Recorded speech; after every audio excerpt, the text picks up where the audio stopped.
శివధనస్సును విరిచేటువంటి యజ్ఞం ప్రారంభించాం. शिव धनुष को तोड़ने का यज्ञ आरंभ हुआ. మీరు రావాలి అని ఆహ్వానించాడు జనకుడు. महाराजा जनक ने आने का निमंत्रण दिया. బయలుదేరాడు They ఈ started. విశ్వామిత్రుడు. వీళ్ళకి ఏమి సన్యాసులు తాడు పేడు ఏమీ లేదు, ఏమి సర్దుకోనక్కర్లేదు. तो विश्वामित्र रवाना हुए.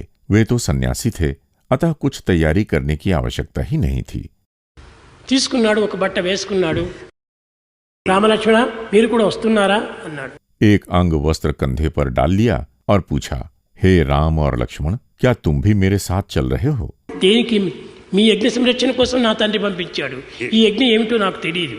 श्री राम ने कहा कि पिताजी ने आपके यज्ञ की रक्षा के लिए हमें भेजा है. ये यज्ञ क्या है मुझे पता नहीं. జనక మహారాజ్ చేసేటువంటి యజ్ఞం ఏమిటో నాకు అర్థం కావటం లేదు. महाराजा जनक कौन सा यज्ञ कर रहे हैं मुझे पता नहीं. నానేది చాలా గొప్ప యజ్ఞము. ये बहुत ही महान यज्ञ है. పిల్లలకు ఉత్సాహాన్ని కలిగించే నిమిత్తమై విశ్వామిత్రుడు ఈ విధమైనటువంటి ప్రోత్సాహాన్ని అందిస్తూ వచ్చాడు. बालकों को उत्साहित करने के लिए विश्वामित्र ने ऐसा कहा. అది శివధనస్సు. वो शिव धनुष है. ఎవరు ముట్టడానికి కూడా శక్తి లేదు. किसी में उसका स्पर्श करने की शक्ति तक नहीं है. కదిలించడానికి ఎవరికి చేత కాదు. कोई उसे हिला नहीं सकता है. అలాంటి దీనిని తన కుమార్తె అయిన సీత దాన్ని ఎత్తింది. ऐसे धनुष को जनक की पुत्री सीता उठा लेती हैं. ఆనాటి నుంచి జనక మహారాజు ఈ యొక్క శివధనస్సును ఎత్తినటువంటి వాడికి నేను నా బిడ్డనిచ్చి పెళ్లి చేస్తానని తాను సంకల్పించుకున్నాడు. उसी क्षण महाराजा जनक ने संकल्प लिया कि जो भी इस शिव धनुष को उठाएगा उसी के साथ वे अपनी पुत्री का विवाह करेंगे. కనుక ఈనాడు ఆ ధనుస్సును ఎత్తే విషయమై ప్రారంభించారు యజ్ఞం. इसलिए उस धनुष को उठाने का यज्ञ आज आरंभ किया गया है. ఈ మిథిలాపుర జనులంతా వచ్చారు. मिथिला की सारी जनता उमड़ पड़ी.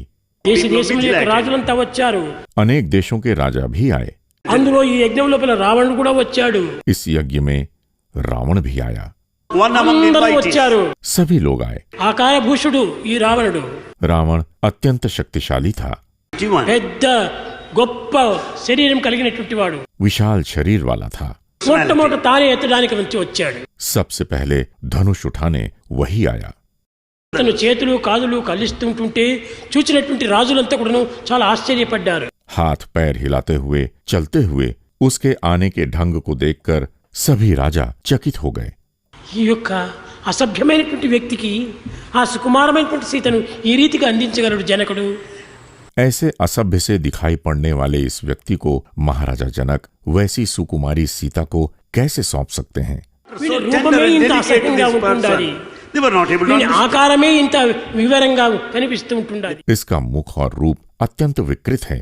इसका आकार भयंकर और पहाड़ की तरह विशाल है. సరే ఏమైనా కానీ అనుకుని ఎవరిలో వారు తందుకున్నారు. परंतु सभी लोग ये सोचकर मौन रह गए कि जैसी प्रभु की इच्छा होगी वैसा ही होगा. రావణుడు Thinking that వచ్చాడు, things happen as per divine will. ఎడం చేయి పట్టాడు, पहले रावण ने बाएं हाथ से कोशिश की, కదల్లేదు. लेकिन धनुष नहीं हिला.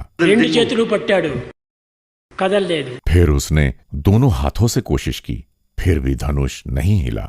తన బలమునంతా ఉపయోగపెట్టాడు, फिर उसने अपनी सारी शक्ति का उपयोग किया, కదలలేదు. फिर भी धनुष नहीं हिला.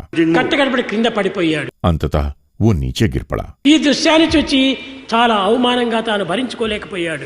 ये उसके लिए घोर अपमान की स्थिति थी. అహంకారానికి కలిగి ఎప్పుడు కూడాను సభల లోపల అవమానమే జరుగుతూ ఉంటుంది. भरी सभाओं में अहंकार का सदा अपमान ही होता है. అహంకారం అత పతనము అన్నారు. इसलिए अहंकारम अधः पतनम कहा गया है. ఇంత అహంకారంగా ఉన్నటువంటి మానవునికి జనులే దీనికి పతనం గావిస్తారు. ऐसे अहंकारी को समाज सबक सिखाता है. Side. వీరికి గౌరవ మర్యాదలు ఎక్కడ కూడా దక్కవు చిక్కవు. ऐसे लोगों का आदर सम्मान कहीं भी नहीं होता है. From ఈ anybody. అహంకారమునకు అవమానమే దీనికి తగినటువంటి ఫలితం. अहंकार का परिणाम अपमान ही है. పడిపోయాడు పాపం. रावण बेचारा गिर गया. ఈ రావణుడు చూచినటువంటి యొక్క ప్రయత్నములకు అందరూ ఆశ్చర్యపడిపోయారు. रावण के प्रयत्न को देखने वाले चकित हो गए. ఎవరి చేత కాదు ఇంకా अब ये किसी के वश की बात नहीं है. అని ఎవరి పాటికి వారి మనసులో చెప్పుకొని ఎవరు లేయడానికి భయపడిపోయారు. यही विचार कर सब लोग डरकर यथास्थान बैठे रह गए. చూచాడు విశ్వామిత్రుడు. विश्वामित्र ये सब देख रहे थे. రామ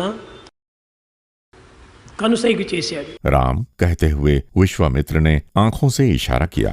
రాములు లేచాడు. राम उठ खड़े हुए। చాలా చిన్న పిల్లవాడు. वे उस समय बालक ही थे। 15వ సంవత్సరము. वे मात्र 15 वर्ष के थे। ఆ బాలుడు నడుచుకుంటూ వస్తుంటే जब बालक राम चलते हुए आ रहे थे ఆ నడక ఎందే ఎంతో ఆనందం కనిపించింది. तो उनकी चाल में ही बड़ा आनंद दिख रहा था। ఆ Style of ముఖ walk, తేజస్సునందే ఎంతో the తీక్షణమైనటువంటి ఒక face Shakti has got all కనిపించింది. the उनके मुख की तेजस्विता में ही शक्ति प्रतिफलित हो रही थी। సర్వశక్తులు అతనికి షాడోగా వస్తున్నట్టుగా కనిపించింది. ऐसा प्रतीत हो रहा था कि मानो सारी शक्तियां उनकी परछाई बनकर चली आ रही हैं। శాంతంగా నడుచుకుంటూ వస్తున్నాడు. वे बड़े ही शांत भाव से चलते आ रहे थे।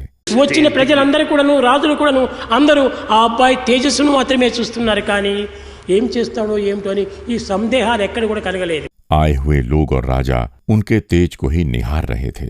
किसी को संदेह तक नहीं हुआ कि क्या वे ये कर पाएंगे। వచ్చాడు. वे चलते आए, చిరునవ్వు నవ్వుకుంటూ मुस्कुराते हुए, అంగవస్త్రం సర్దుకొని अपने अंग वस्त्र को संभालते हुए ఎడం చేత్తో దాన్ని పట్టాడు. उन्होंने बाएं हाथ से धनुष को पकड़ा। పట్టిన తక్షణమే అది లేచింది. पकड़ते ही धनुष उठा। కానీ దాని దారాన్ని కట్టాలి, अब उसमें प्रत्यंचा बांधनी थी। దాన్ని వంచాలి. धनुष को झुकाना था। ఎత్తడమే అంత పెద్ద కష్టం అయితే వంచడం మరింత కష్టం. धनुष को उठाना ही कठिन था तो उसे झुकाना और भी कठिन था। దాన్ని వంచాడు ఎడమ చేతి. उन्होंने बाएं हाथ से ही धनुष को झुकाया కుడి చేత్తో ఆ నారను కట్టాడు. और दाएं हाथ से प्रत्यंचा को बांधा। ఆ వంచడానికి పోయినప్పుడు విరిగిపోయింది ఆ శివ. जैसे ही बांधने के लिए धनुष को झुकाया तो वो टूट गया। ఆ శివధనుస్సు విరిగేటప్పటికి शिव धनुष के टूटने पर బ్రహ్మాండమైనటువంటి ఒక శబ్దం వినిపించింది. बहुत भयानक आवाज निकली। అందరూ ఉలిక్కిపడ్డారు. सभी लोग चौंक पड़े। price. ఏమిటి ఈ విచిత్రము, कैसी विचित्र बात है। ఏమిటి ఈ రామశక్తి राम की शक्ति कैसी अद्भुत है। అని యోచించుకుంటూ కూర్చున్నారు. सभी यही विचार करते हुए बैठे थे।